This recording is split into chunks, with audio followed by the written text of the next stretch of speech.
In my younger days, I always had little kind of sparks of entrepreneurship, but I didn't really know what that was at the time. Aged about 5 or 6, I started selling paintings. And then at about the age of 17, my parents were quite strict. They wouldn't let me go out very much, so I thought, how can I get out legitimately? So I started doing under 18s parties. I managed to do about 3 before my parents said, can you stop trying to make money and actually concentrate on your education?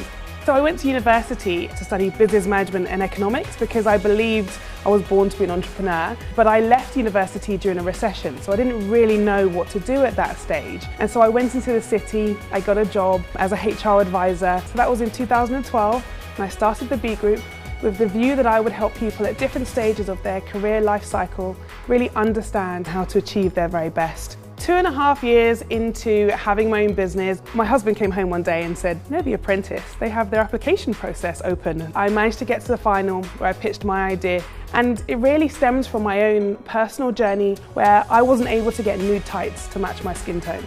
And that for me was a very clear illustration that there was a niche there. So I think I've had a number of highlights in my career so far.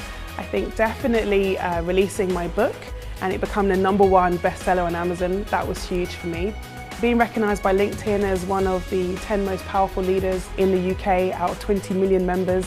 Throughout my business journey, there has been various hurdles that I've had to overcome. So when I first started the B Group, I had to learn the hard way about the graft and the sleepless nights that it takes to build a business.